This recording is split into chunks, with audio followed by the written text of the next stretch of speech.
Today, we will be reviewing the landmark NRN PDA randomized controlled trial, and this is a very rare opportunity to be able to critically appraise a journal alongside its author.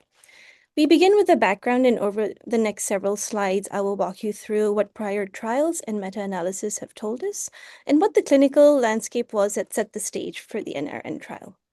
So there are three foundational trials. The first is a PDA Tolerate trial that compared early routine therapy using indomethacin, ibuprofen, and acetaminophen against expectant management for moderate to large PDAs after the first week of life. They found no significant difference in primary outcomes and secondary outcomes of NEC, BPD, and BPD or death. Following that were the Ductus and Baby Oscar trials. Both evaluated the early treatment of ibuprofen within 72 hours after birth for large PDAs in comparison to expectant management. For the Ductus trial, the expectant management was found to be non-inferior and in fact showed a 17.2 absolute reduction in the composite outcome. Baby Oscar trial found that early ibuprofen did not reduce the composite outcome of death or BPD. And so there was no clear evidence that early and routine pharmacological closure of the PDA helped to improve BPD or mortality outcomes.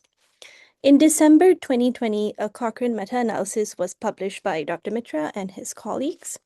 They compared indomethacin and ibuprofen against expectant management, examining both very early treatment within 72 hours and early treatment within 7 days. The authors found no difference in the primary outcome of all-cause mortality in very early and early treatment versus expectant management, and there was also no benefits in the reduction of BPD or other neonatal morbidities such as NEC, IBH, and surgical PDA ligation. And then a much larger meta-analysis was published in 2025 by Vythinathan and colleagues in JAMA that pooled 10 more recent RCTs of active versus expectant management. The primary outcome was composite outcome of death at 36 weeks or discharge or moderate to severe BPD. The meta-analysis signaled a high incidence of death or BPD and mortality in the active treatment group, and this was statistically significant, but moderate to severe BPD was comparable between the two groups. They concluded that the active closure of a hemodynamically significant PDA during the first 2 weeks of life was associated with potential harm. The forest plots for outcomes from this meta-analysis are worth reviewing. In each panel, the size of the squares reflects the weight of each study, and the width of the diamond represents the 95% confidence interval for the pooled effect. And across these two outcomes, the direction effect favors expectant management. Against this backdrop of trial and meta-analytic evidence, the AAP Committee on Fetus and Newborn also released updated guidelines on PDA management in preterm infants. The AAP made 3 clear recommendations: that prophylaxis is not recommended, that routine very early and early treatment is also not recommended as it does not improve outcomes, and expectant management may be allowed for delayed spontaneous closure without the risk of increased adverse outcomes. And lastly, there was insufficient data for management of a hemodynamically significant PDA beyond 2 weeks, and that treatment should be reserved for exceptional clinical circumstances after full parental informed consent was obtained. So this timeline summarizes the clinical landscape and what evidence was available when the NRN trial was designed.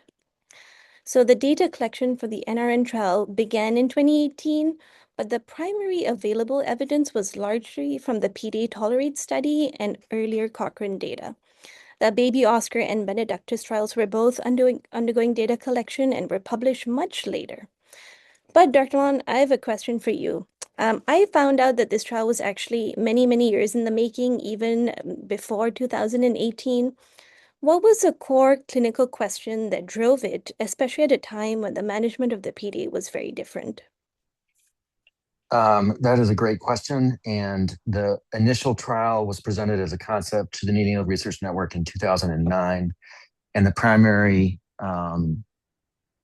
question was the one then, is the same one now, which is what are the risks and benefits of medical management versus continued expectant management, which was unknown in 2009 and probably unknown when we started actually enrolling in the trial. All right, thank you. And so this brings us to the NRN PDA trial itself.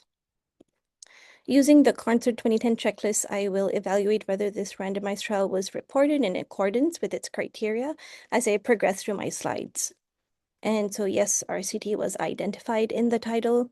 The abstract was very well structured. And the background provided results from the Cochrane review and recent meta-analysis. Despite accumulating evidence of potential harm and no proven clinical benefit, there was still very variable practice, as 25% of extremely preterm infants was still receiving therapy in the US, which was a rationale for this RCT. Moving on to the study methodology, the study enrolled neonates born between 22 to 28 weeks who had a protocol-defined symptomatic PDA between 48 hours and 21 days of age. The intervention was active treatment with acetaminophen, ibuprofen, and indomethacin as compared to expectant management, and the primary outcome was a composite outcome of death or BPD at 36 weeks. The secondary outcomes are as listed on the slide, and enrollment occurred between December 2018 to December 2024. This study was a registry-embedded parallel group RCT with a 1-to-1 allocation ratio. It was conducted across 33 NRN hospitals within the NICHD network, and the trial hypothesis was that expectant management would reduce the incidence of death or BPD at 36 weeks by 10% as compared to the active treatment. This was a study course that I got from the supplementary protocol. Actually, I enjoyed reading the supplementary protocol. I think I found so much information from that. But according to this protocol, upon diagnosis of the symptomatic PDA, infants were randomized to one of two arms. So in the expectant management arm on the left, treatments to close a PDA were not administered unless the participants developed cardiopulmonary compromise or reached 36 weeks postmenstrual age. On the right, in the active arm, treatment was to begin within 48 hours of the symptomatic PDA diagnosis. Clinicians could choose between indomethacin, ibuprofen, or acetaminophen, which was added to the protocol after 14% enrollment due to its increased use in clinical practice. If participants received additional courses of treatment with different medications, this was considered a protocol deviation, and subsequent echoes and surgical management were done at the discretion of the treating team. It is worth noting here that serial echo surveillance was not mandated by the protocol, and deliberately so because duct closure was not really the question. The authors knew that these drugs could close a PDA. The trial was instead asking whether closing it really mattered. Infants must have met all of the inclusion and none of the exclusion criteria. What I did want to highlight on this study was that it excluded infants with cardiopulmonary compromise.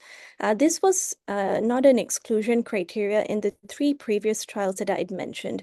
The author's rationale was that neonatologists lacked equipoise to assign the sickest infants to expectant management, which is a very valid point. However, it does mean that the trial does not speak to the management of the very infants that many clinicians are most uncertain about.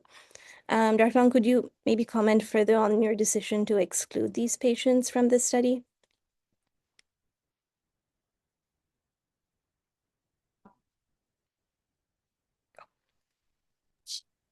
I'm sorry, I had to drop off there for a second. Could you say that again?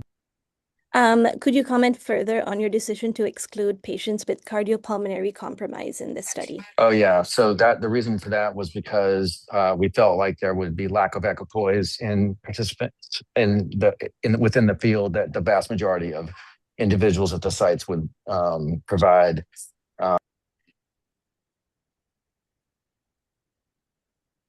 Okay. Yeah, we can proceed to who's back. Yep. Okay. So the protocol used a modified McNamara criteria for a pragmatic PDA trial. This combined clinical features and echographic definitions that was intended to be reflective of how clinicians would identify significant PDAs. To meet the definition of a symptomatic PDA, a patient needed to have mild, moderate, or severe clinical criteria and a small or medium-sized PDA, or have mild or moderate clinical criteria and a large PDA. A patient is said to have cardiopulmonary compromise if they met severe clinical criteria and a large PDA. And so contrasting that to the definition of PDA across the other three trials is instructive. The PDA Tolerate trial was probably more comprehensive, requiring both an echo and clinical criteria, but the Benedictus and Baby Oscar simply required a PDA diameter greater than 1.5 millimeters to qualify for randomization. And there are limitations to including just the PDA diameter, as a group in Iowa have elucidated. There is a lot of inter-observer variability in its measurement. It does not provide a measure of shunt volume or significance. And the PDAs have very varying morphology that can also affect its flow. So using a diameter as a single inclusion criteria likely enrolled infants whose duct would have possibly closed spontaneously and unnecessarily exposing them to the risks of pharmacological treatment. And so the NRN trial's definition is notably more inclusive, capturing both hemodynamic significance and clinical criteria. So I think Dr. Lon is back.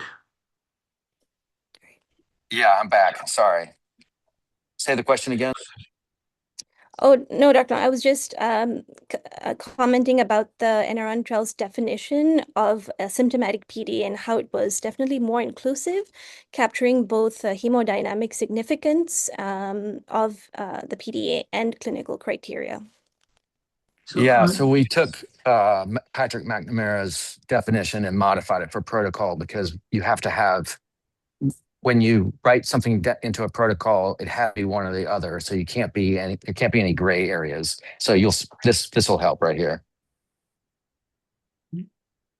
So Souvik, do you want to comment on the criteria for symptomatic PDA, considering you've reviewed a lot of this PDA study literatures, and how is this a more comprehensive criteria than other studies have done in the past? Sure.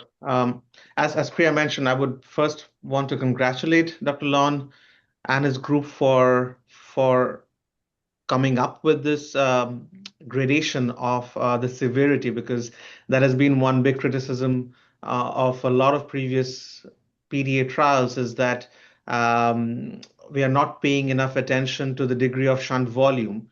It was like when you say treatment of a PDA, and I was just mentioning that it's as similar as clubbing all grades of IVH together, all grades of ROP together, and then wondering what will happen if we treat or not treat an ROP. So I think it's a great step forward in terms of trying to kind of categorize the severity. I do wonder when I look through the combination, because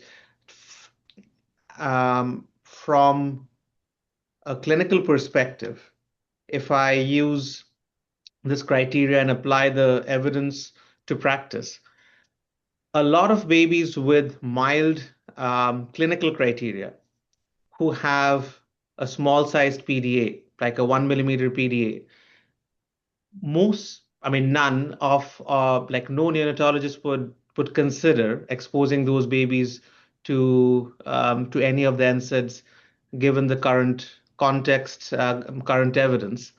Yet I see that such combinations kind of being included in the inclusion criteria.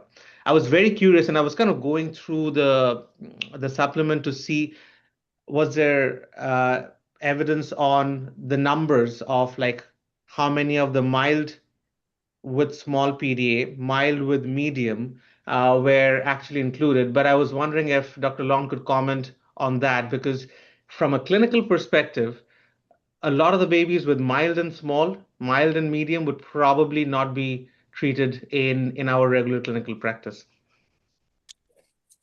So that's a good question. And we did not specifically divide it out by both clinical and echocardiographic criteria, meaning mild plus moderate or mild plus small. But if you look in the supplemental material in the, it does divide it by mild. Mhm. Oh, wow, look at that. Yeah. So it doesn't have it by, look at that. See, that's great. It does have it by the size, in and of itself. And so that's the first thing. And then the second thing is that although an individual at a site may say that they're actually not going to treat a PDA with a mild shunt, with a small shunt and mild clinical criteria, the reality is that many clinicians do. And so we do know that of the physicians who were participating in this trial, which you may or may not get to, so maybe jumping ahead, about 2/3 of them were treated that were eligible but not enrolled. Now we don't yet have exactly what their clinical criteria were or what their size were, and it's possible that most of those were mild or were large. They were all large and they all had medium-sized shunts. They had bad clinical criteria, but I suspect that they will be somewhat representative of the participants who actually ended up in the study. And that's great. And just kind of a follow-up question on the echocardiographic diagnosis, because when we do echoes, like we run T&E programs, and as Priya rightly mentioned, there's a lot of variability in terms of diagnostic precision when it comes to measuring these parameters, especially ductal diameter, where it is measured, what phase of the cardiac cycle it's measured. Same with the LAO ratio, using a 2D or an M mode. We often see no shunt or a very small PDA with an LAO of 1.5 because of other reasons. So curious, was there any predefined protocol to standardize the measurements, and who were actually doing the measurements across the sites? Yeah, so these were there was not a protocol to obtain the echocardiograms. These were all clinical echocardiograms because this is a pragmatic trial. And the folks that were reading it were pediatric cardiologists across all the sites. Thank you so much for the wonderful discussion. Priya, you can proceed. All right. And so the trial planned to enroll 836 infants. The sample size was calculated to provide 80% power to identify a clinically meaningful difference, and accounted for a 5% loss to follow-up and 3 interim analyses that was done at 25, 50, and 75%. An important point to note here that the conditional power of 15% was the threshold for futility. This meant that if there was a less than 15% chance of the trial being statistically significant, the Data Safety Monitoring Board was permitted to recommend stopping the trial. The rest of the analyses were as expected for this RCT, and the outcomes, subgroup analysis, and stopping rules were all pre-specified. Internal validity asks whether we can trust that the results are genuinely due to the intervention itself rather than bias, and it is the critical lens through which we now appraise this trial. In order to do that, we have to analyze whether the two groups were balanced prior to, during, and after the study. So patients were randomized 1-to-1 to the two groups and was stratified by NRN center and gestational age with permuted block sizes of 4 or 6. This limited the possibility of selection bias. And then looking at the baseline characteristics, maternal and infant characteristics appear very well balanced between the two groups. I have here a few key maternal characteristics.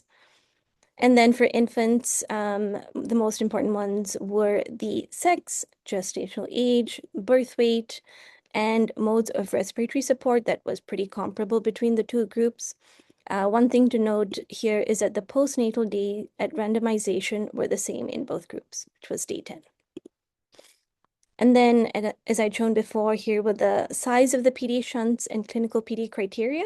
And in the enrolled cohort, about 58% in both groups had a large PDA on the echo, but a majority had only mild or moderate clinical criteria.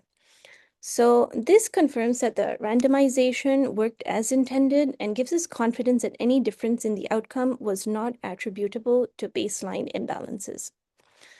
So now we examine whether the groups were balanced during the study, and I think this is one of the most important and challenging features of this trial. Although the groups were well balanced at baseline, that changed during the study. Almost 1/5 of the infants in the expectant management group received treatment before cardiopulmonary compromise or 36 weeks, and this was defined as a protocol violation. This may have diluted the observed difference due to crossover between the two arms and biased the results towards the null, meaning that the true benefit of the expectant management may be underestimated. The losses and exclusions are listed here on this flow diagram. All right. Fortunately, the two groups were balanced at the end, where 481 of the 482 planned patients had full assessments of the primary outcome, which is an excellent follow-up for a trial of this complexity. The intention to treat principle was followed throughout the analysis, meaning that patients were analyzed according to the group that they were randomized to, regardless of whether they crossed over. This preserves the integrity of the randomization and reflects real-world conditions where protocol deviations can happen. The per-protocol analysis was presented in the supplementary material. And before we move to results, I think it's worth asking what was novel about this trial's approach from a methodological standpoint, and there are several features that distinguish the NRN trial from its predecessors. Eligibility was based on a protocol-defined combination of clinical findings and echo parameters. It targeted symptomatic treatment of the PDA versus early routine therapy that was done in prior trials. The trial aimed to reflect clinical practice by allowing clinicians to choose the therapies that they wanted to prescribe.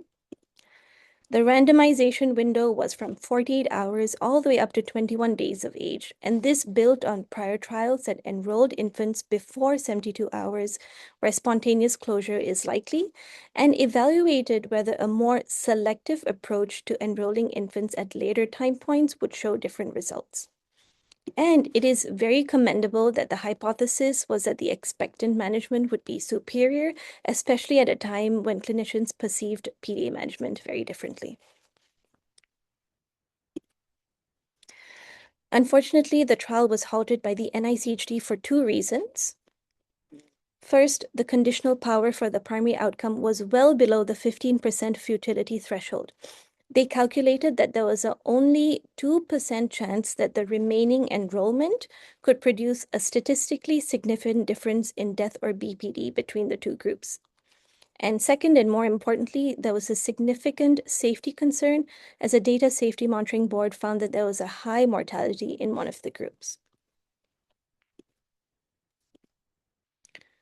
All right.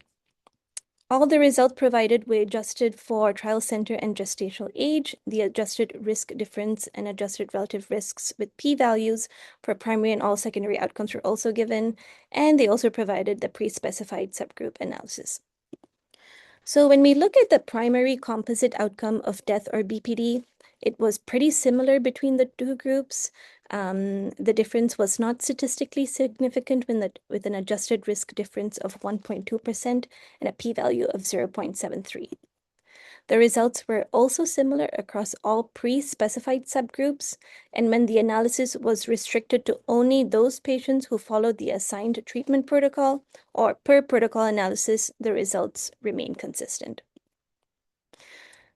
But death as a secondary outcome occurred in 4.1% of the infants in the expectant management group compared to 9.6% in the active treatment group. This was an absolute risk difference of 5.6 percentage points, which was statistically significant. And this mortality signal was consistent across all three medications used. Dr. Mitra and Dr. Lawn, I'm hoping that at this point you could weigh in on your thoughts about the difference in death in the active treatment versus expectant management group. Yeah, so this is Matt.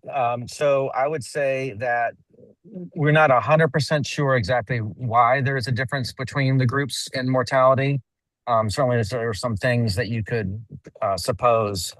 One of the things, if you look, and maybe you'll get into this, but there was an increased risk of in the number of babies who had a serious an infection leading to death in the active treatment group compared to the expectant management group, which actually ended up being statistically significant. However, that only explains about half of the difference between the groups. And so there was another half of babies where that didn't happen. And so we also looked at line data. So we had central line utilization, and we also had duration of central lines, neither of which looked like it was much of a difference between the groups, even though it was slightly higher use in the active treatment group. So in the manuscript, we thought, well, maybe this is because of those things. It could be a direct drug effect, meaning that the drugs are just affect the babies in a way in which there is adverse effects. Or it could be that most clinicians, certainly not all of them, but most of them do make babies NPO or have low volume feedings. And babies who go NPO or have low volume feedings for any reason have increased risk of adverse effects. So that's what we were thinking at the time. Yeah, and I completely agree with the trial results. Like from a hemodynamic perspective, they make perfect sense to me, because we know these drugs are bad, and if we try, and we also know that the drug effects fall off fairly rapidly beyond the first few days. Beyond the first week, the effectiveness, and we've shown that in some of our own studies and other previous published studies, is that the effectiveness wanes off quite rapidly. So now you have a bad drug with a poor effect that you're trying to use when the duct is already symptomatic in small babies beyond the first week. There's probably no benefit and possibly harm of using them versus just not doing anything. So the fact that your outcomes are worse in your attempt at closing the duct when it's already symptomatic in small babies beyond the first week with drugs that are not good and less effective makes perfect sense that the outcomes are poorer. But again, we have to keep in mind that it only applies to babies who are not so sick, moderately sick, but we do not know if we can extrapolate that to babies who are really, really sick, who have a big duct. Yeah, and then a comment is that we did collect echocardiograms. So we have there's a secondary analysis that's actually being proposed right now. So we have echocardiograms by group, obviously. So we'll know what the closure rate was, hopefully, once we analyze those data. Yeah, that'll be really helpful. That'll be really helpful. Great. And then I wanted to show this Kaplan-Meier curve that illustrates a probability of death within the first 2 weeks after enrollment. And you can see that it dramatically increases in the active treatment group after the first 1 to 2 weeks. The study found that the number needed to treat was 18, such that for every 18 infants treated expectantly, one additional infant survived. Dr. Laughon, just a follow-up question. Were you expecting a mortality signal of this magnitude, and that too so quickly within like the first 1 to 2 weeks of treatment? No, this was an unexpected finding. To just back it up for those on the call who may move sort of into the clinical trial realm, is that the way that it worked was in real time is that the 50% enrollment was, I think, in July or August of 2025. And then there's a continued enrollment when the data safety and monitoring, or when the data coordinating center is reviewing those data and presenting the data to the data safety and monitoring board. That's why it wasn't exactly 50% enrollment. You don't halt enrollment at 50% to take a look at the data. And then when they saw the data safety and monitoring board, what happened is that they knew about the mortality signal, but they didn't know which group was assigned. So they were masked to treatment assignment. So with discussion with NICHD, they decided to unmask themselves, the data safety and monitoring board, looked at the data, and then they talked with NICHD, who also were unmasked at this point. And then they made a joint decision. Our NICHD made the ultimate decision to stop the study. And so that's the way it worked. And then I knew that there was a safety signal from December 2024 through June of 2025, but didn't know which group it was and didn't know what the safety signal was until all the data had been cleaned and all the queries had been done, and then was notified by the data coordinating center in June of 2025. So that's a sort of the way that it worked. If you look at the PDA tolerate study, there was an increased mortality in the smallest babies in the active treatment group as well. The risk difference was much greater, but probably because the number of infants were a little bit less. And we had that in the consent form, but no, we did not. This was not an a priori thought. The reason why many studies, not just this one, include death and something else is because it's a competing outcome. Now, the problem with that is sort of what we found with this study is that if there's a large difference in the components or the components of the primary endpoint go in different directions, meaning that if death was increased in one group and decreased in the other, and BPD was increased in the one group and decreased in the other, you're going to have no difference between the groups. And indeed, that's what we found, even when you look at the components being different. I hope that all makes sense. Yeah, thank you. And then looking more closely at the causes of death. All right. So in the active treatment group, 23 infants died. In the expectant management group, we had 10 infants who died. And when we look at the causes, we have sepsis, NEC, RDS, and other causes. But just looking at sepsis and infection alone, the incidence of infection that resulted in death was 3.8% in the active treatment group and 0.8% in the expectant management group. And just like you had said, Dr. Lon, the p-value was 0.04 and statistically significant for between group comparisons. I also found it interesting that the median time from randomization to onset of infection led to death was 9 days in the active treatment group and 32 days in the expectant management group, but sort of reflecting what the Kaplan-Meier curve showed as well. All right. BPD rates at 36 weeks were nearly identical between the groups. To note that Jensen BPD criteria was not yet published when this trial was designed and when data collection began. The infants here underwent a physiological test of oxygen therapy at 36 weeks. It was a timed stepwise reduction of oxygen to room air with clearly defined oxygen saturation criteria from Walsh et al. For passing or failing. The severity of the BPD was then based on the Jensen criteria definition, but the distribution of severity was pretty much the same across both groups. And for the remaining secondary outcomes, rates of NEC and growth parameters were broadly similar between the two groups.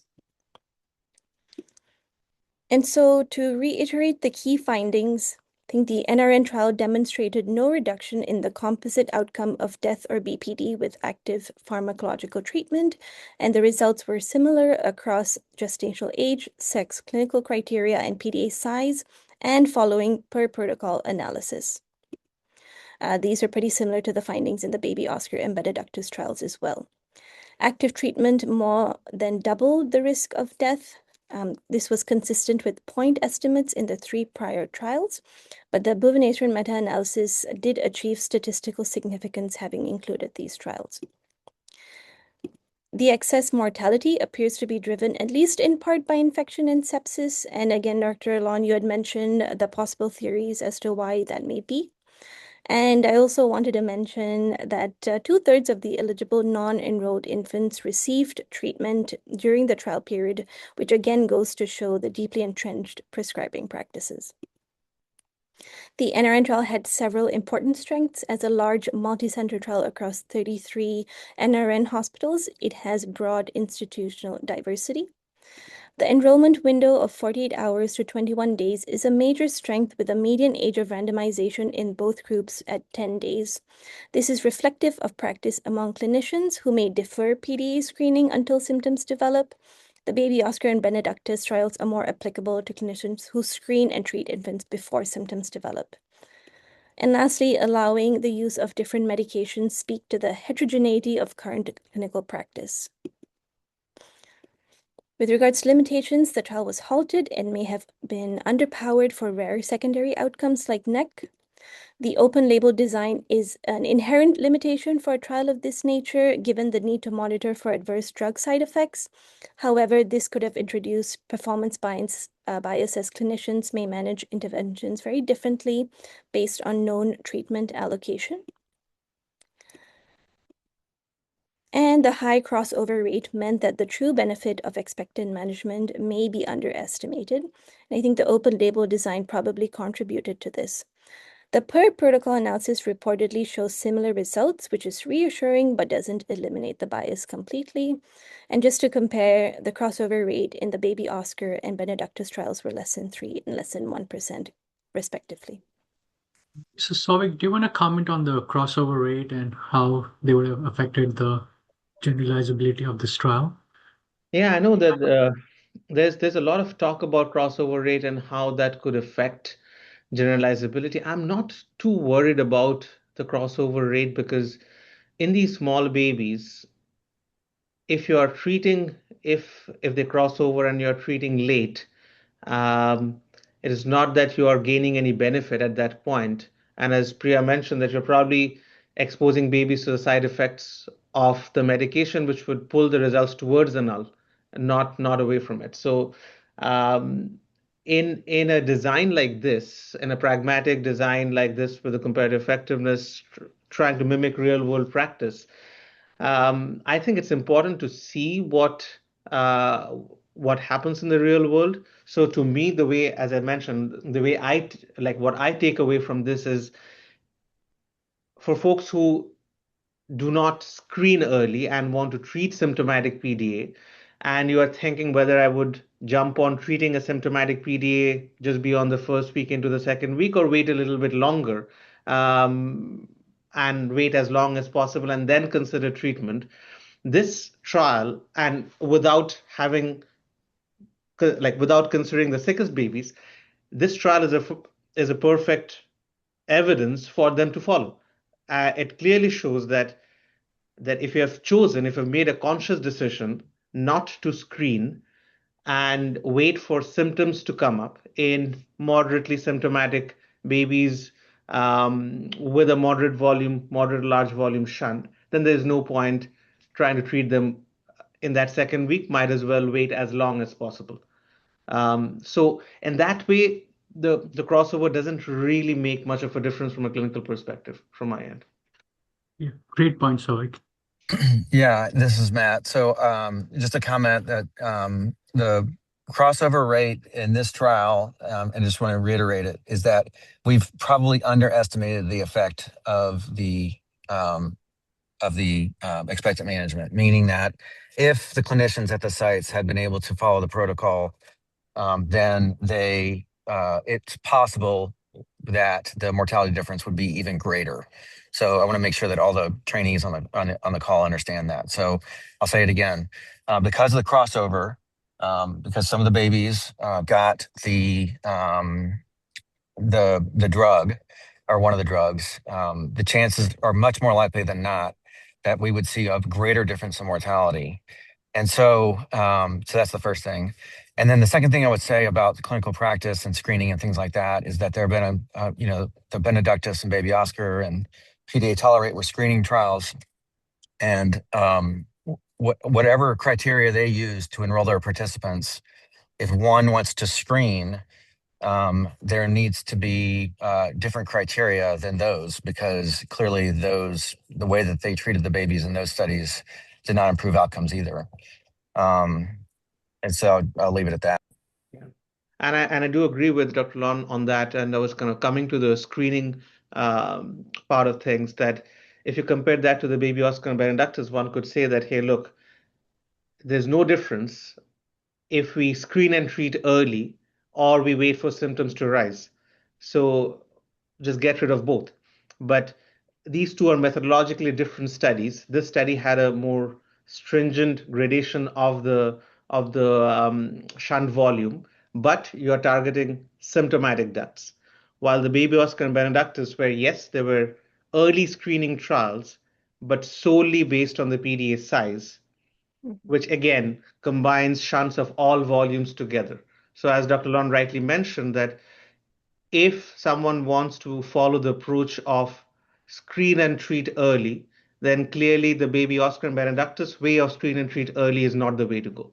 You need the resources to fine tune, and we all, from a hemodynamic perspective, need to find out which are the shunt volumes that would benefit from early elimination? Right. And so the results are generalizable. It's a pragmatic design, again, from what Dr. Lon mentioned. It reflects, and Dr. Mitra, it reflects how PDAs are actually managed at bedside today, making it arguably the most clinically relevant PDA trial conducted to date. However, all three NICHD centers are large academic institutions with readily available echo support and established research infrastructure. And so whether these findings translate to community NICUs with fewer resources and different baseline practices is a genuine question. Most infants were randomized between day 7 to 14, meaning that we still lack good evidence for management beyond that window.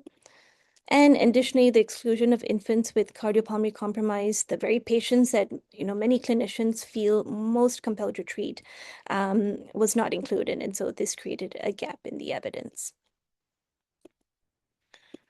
All right, so what is my takeaway from this study? I think the NRN PDA trial substantially met applicable consort checklist items. The expectant management is a prudent initial strategy for the subset of patients that was studied in this trial, and this reflects the 2025 AAP recommendations. Yet the onus is on researchers to demonstrate if that there are any exceptions to the current evidence and not clinicians. But I think we should still approach patients individually because it is important to understand their underlying cardiovascular physiology, as some may require the maintenance of a PDA. And to explain that, for decades, we have assumed that the PDA causes BPD because of the temporal correlation. If true, closing the PDA should reduce the rates of BPD, but RCT evidence has consistently failed to show us this. Parikh and Velu proposed the opposite. Early lung injury driven by infection, inflammation, and hyperoxia may itself promote ductal patency. And supporting the argument for this reverse causality, treatments that reduce BPD, such as corticosteroids and caffeine, also reduce the incidence of the PDA. Furthermore, with pulmonary hypertension present in up to 55% of early preterm infants within the first week of life, the open PDA may actually serve as a compensatory pop-off valve, reducing strain on the right heart and reducing blood flow into the lungs. And this is also applicable to infants who may have RV dysfunction due to their immature myocardium, and this is something that we often see in extremely preterm infants. And the Bhuvaneshwaran meta-analysis also shares the same view and mentions in their paper that the PDA could confer physiologic advantages and survival protection in the subset of preterm infants. But neonatologists who trained in the era of routine treatment are now being asked to expectantly manage a PDA, and that is psychologically and culturally a difficult shift, even with this level of evidence. And in the NRN trial itself, we show that 2/3 of eligible non-enrolled infants were still treated. And there are many barriers to change. There's fear of litigation. As neonatologists, we always feel compelled to do something. We're trying to overcome historical norms, and there's always concern about pulmonary overcirculation and systemic hyperperfusion. And so, Dr. Lon, Dr. Mitra, how would you, or what would you say to a fellow neonatologist who reads this trial and still feels compelled to treat just because of the genuine uncertainty about the individual infant in front of them?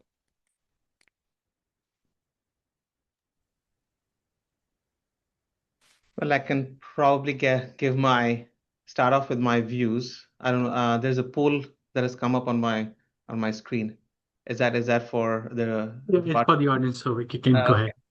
Okay. So I mean, there could be two ways to approach the current evidence, and we also updated our Cochrane review last year, which also aligns with the current data that overall very early treatment shows, especially with ibuprofen, there was a signal towards increased mortality. So we cannot ignore that signal. It's there from multiple trials, pragmatic trials of early screening, pragmatic trials of symptomatic treatment. But the big question is that what to do with the smallest babies with the biggest shunts who are on significant respiratory support. So one way to approach is that if you have made a conscious decision to not look at a PDA, regardless of the gestation age, clinical status, which is in alignment with the AAP recommendation, then stick with it. Then do not, at 2 weeks of age, when you have the license now, as per the AAP recommendation to consider treatment, start exposing the babies to these harmful medications and potentially increase all these bad outcomes, as this RCT has shown and others trials have shown. Follow that path, knowing that a proportion of your babies might suffer because you don't know if you're doing harm to the smallest babies. We don't have the evidence on that, though we trial evidence on that. The observational study evidence is very different, and I can come to that. But there's also the fact that a lot of your babies will have these prolonged left to right shunts, which would mean that a lot of them would end up needing or getting, whether they need or not is a different question, getting invasive PDA closure down the road, which we also showed in our Cochrane review that there was a statistically significant difference in invasive PDA closure between very early treatment and expected management. And that's something that would be very different from a logistic perspective, expertise perspective, because you're all working in different centers with different expertise and logistics in terms of taking care of these babies long term. So the only thing that I want to summarize is that if you've chosen the path of not completely ignoring the PDA, then don't come back and at 2 weeks and expose the babies to medications. Then stick to it. Or if you're in a center who have been part of observational cohorts with very stringent diagnostic criteria to look at the shunt volume and selectively treat shunt volumes early and have seen benefit, which some centers have done, then you can follow along that path, but be very, very selective in whom you are treating, because as most of these trials have shown, majority of these babies do not require treatment. So we're all, like in the hemodynamic world, we've all moved away from treating majority of the PDAs, and I think that's a bit of a tension between non-hemodynamic neonatologists and hemodynamic neonatologists, because people feel that neonatologists are all for treating all PDAs. No, we hardly treat any baby, like in our own unit, which is a 60-bedded level 4 NICU, with a lot of less than 28 weekers. More than 26 weeks, we hardly treat anyone these days. Less than 26 weeks, we screen them very early with a screening protocol on which we ran our clinical trial and showed some signal of benefit. It was a small trial, nowhere as close to the PDR like NRN. So I would only say it's hypothesis generating at best. It's under review right now, and we presented our results at PAS last year. So that shows some benefit of selective early screening and treatment of the larger volume shunts in the smallest babies. So we do that in a selective group of babies, but we hardly expose any babies to late medical treatment. Yeah, that's great, Dr. Mitra. That's a great overview. I think that from my perspective, this is what I said at Hot Topics, and I'll say it again today, and that is that the burden of proof should be on those who choose to do something rather on those who choose to not do something. While there may be high volume shunts in small babies that are detrimental to the patient, we just don't know that from trial data.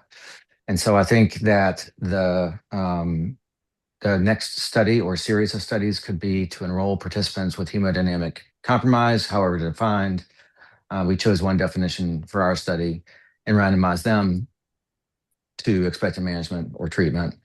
That's a heavy lift because of the entrenched ideas among neonatologists that these babies need to be treated, but certainly it could be possible.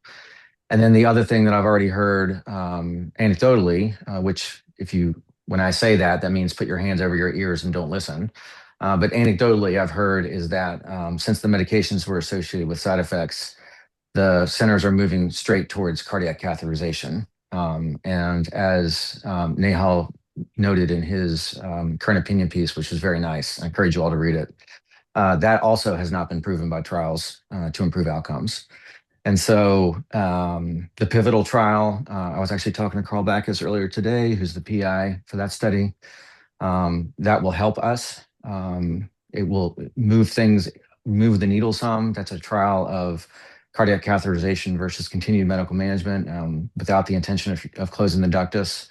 The problem with that study that others have already brought up is that some of the babies, perhaps even the majority of the babies, will have been exposed to medications since the study was designed and executed prior to this study came out. So I think the next step, and somebody brought it up in the chat, would be to perhaps identifying participants with a high volume shunt that people are willing to randomize to, and then going straight to cath versus continued non-pharmacological treatment versus and non-intent to close. I think that would be a great study. Very hard to do, but certainly one that the community, if they got their head around it, might be able to do. So, yeah, and I completely agree with that. What we want out of the ideal study is directly at odds of trying to pull that off in a larger scale, because what we found from our smart PDA trial is that we had very stringent diagnostic criteria. We had a predefined echocardiographic protocol that was followed. So we ensured diagnostic precision across centers, and that's why we had only a small number of centers. But at the same time, just before we did that trial, we did this comparative effectiveness registry-based study on different therapeutic agents across 19 centers in Canada. And there is so much of difference in how the echocardiographies are performed, how the PDA is diagnosed. We do not know how much of that dilutes your final results.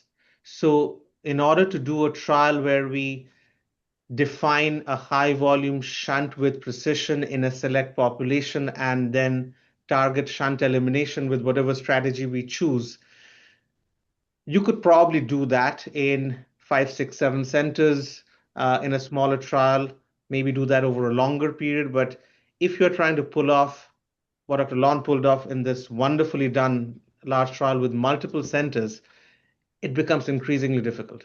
And that's how we kind of end up in this cycle of, do we trust the results when it is that pragmatic? Yeah, I'll just leave it at that, because then you start questioning about where the right babies included, where some of the excluded babies who were eligible but not enrolled in the trial, had they been enrolled, what would have been the results? Like the PDA Tolerate trial showed. There was a very nice follow-up paper of the PDA Tolerate trial that actually showed that some of the eligible babies who were not enrolled because of lack of physician equipoise, and there was a nice 2019 paper on that, they were smaller and sicker, and they were not enrolled because physicians chose to treat them early within the first 6 days, because the cutoff for enrollment in PDA Tolerate was day 7. So these babies were eligible. They were smaller and sicker because their lower gestation age. They were treated within 6 days. They had lower BPD and death compared to the babies who are actually enrolled in the trial. So those, again, it's an observational study full of, there are multiple sources of bias that we can talk about, but for a clinician reading that, it raises questions. So yeah, it becomes challenging pulling off this trial on a larger scale. Yeah. So if we look at the audience poll, about 75% still prefer expected management. And of those 20%, this trial did change mind of about half of them.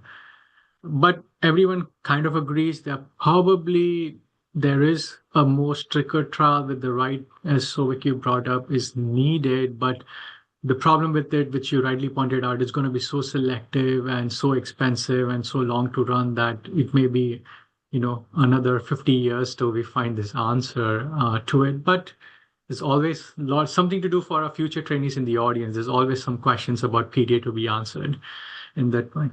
So, Priya, we're almost off time. Dr. Lon had to step off. Do you want to finalize and then we can take a few questions from the Yeah. audience? Yep. And so I conclude that similarly to how every talk on the PDA has ended, not with answers, but with the time-honored tradition of generating more questions.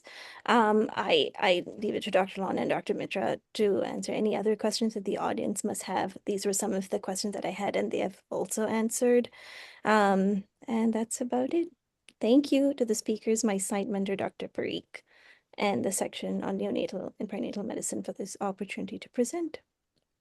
It was an excellent presentation, Priya. So we're almost out of time, so I'm going to quickly move to audience questions. First is a comment by Dr. Nihal Parikh, who did rightly point out, it was discussed that because if the study had low crossover, we might have actually seen the primary outcome becoming significant in the favor of the expected treatment. The next question is, do we have enough data to suggest mere presence of PD affects clinically significant outcomes? If not, it is just benign bystander. So before we answer, one data I know is there is data that prolonged duration of PDA does increase risk of your BPD-PH, but that could be because the baby has bad BPD and the PDA is a bystander marker of that evolving BPD-PH. So you want to chime in quickly on that? Yeah, no, I was actually about to cite that very paper because that combines data from multiple observational studies. Again, it's a Bayesian system, Bayesian meta-analysis, very well done, and that combines studies that looked at prolonged exposure of the shunt and clinical outcomes, and it does point to the fact not only one outcome of BPD-PH, but there were a bunch of other outcomes that were also in the same direction. That kind of tells us that yes, it could be a benign bystander in a lot of cases, but if you have a small baby exposed to a large shunt for a prolonged duration, there is evidence that you have higher BPD-PH. So we cannot ignore that. So yeah, I mean, unless we do a trial with BPD-PH as an outcome and early shunt elimination, we cannot answer the question whether it is causative, but it definitely has a strong association. Yeah, so still, the next question is from Dr. Heyman. Cardiologists often equate a PDA to an ASD in terms of a shunt. When we get 4 to 6 weeks out, with the hemodynamically significant duct and clinically significant signs, we like to treat or close with the catheter. Is there future research pending to look at this approach? So I think that brings to the pivotal trial, which will probably give us some answer about cath closure. And I agree with Dr. Lon in that I've also heard a lot of people directly going for cath closure with medication clearly showing, especially with the death effect being seen within few days after giving the treatment, creeping up. And the last question is, can you elaborate on why equipoise is difficult to attain when the cumulative evidence consistently show that approach practice needs much refinement with patient choice, drug timing, etc.? So we can quickly chime on that. Yeah, no, I think Priya has already alluded to that a little bit. Is when you've done something for such a long time, it's very difficult for people to switch. And as intensivists, we always want. It's easier for us to do something for our babies than stand back. What we try and do is more watchful waiting in a lot of babies than willful ignorance of the PDA, which are two very different things. Because some based on these trials are saying that ignore all PDAs, which I do not think we have the evidence to do that. personal bias, probably not the right thing to do in the smallest and sickest babies. But the needle is definitely shifting. I mean, I think, and probably the data will show as well that that people are treating less in the more stable babies who have a PDA diagnosed, who are on non-invasive respiratory support, compared to say 10 years back. And also the slightly older infants, people should be and are hopefully moving away from medical treatment, because there was a time when you hear a murmur, get an echo, you find a duct regardless of what the clinical status the baby has, and people jumped on whatever the choice of medication was there. I think there is a shift from that, which is good to see. Again, my worry is that, as Dr. Lon rightly pointed out, is that there might be an uptick in cath closure for two reasons. One, people might kind of bypass the whole medication business and directly go on to cath closure in some of these babies. And in the other, because you have chosen not to eliminate a shunt that should have been eliminated in the smallest and sickest babies, now you are stuck with a big PDA that is causing problems, and you are having to cath those babies. So that has logistic challenges which you have to deal with. Yeah. I think with that, we can wrap our session. It was an excellent presentation, Priya. PDA is always a beast to handle, and you tamed it really well. With that, we are so grateful to have you, Souvik, on this presentation. And again, I want to remind Dr. Lon did an excellent study. He chose a pragmatic approach of a PDA, which probably to capture as many babies as possible. And as we discussed, there's probably always a room for improvement. We can do a very tight experiment of selecting the exact right babies, but we may not have the answer for a long time. So till then, we follow the evidence, what it is. Thank you so much again. We'll see you all again soon. We'll probably be taking a break for the PAS, and watch out for your email for our next session. It's going to be another exciting session. Thank you so much. Thank you. Thank you, everyone. Thank you. Bye.